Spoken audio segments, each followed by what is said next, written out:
गौरी कमला चंदनाची मोठी कुंकुम शोरा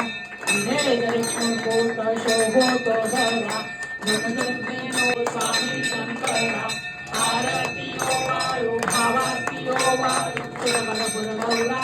जय देव जय देवी दैत्य सागर मंथन पैसे कामाची औचित हर हर जे उजले एका अशोकने शासन केले नीलकंठ नाम प्रसिद्ध झाले जय देव जय शिवशंकरा हो स्वामी शंकरा आरती ओ वाळू भावाती ओ वाळू गौरा जय देव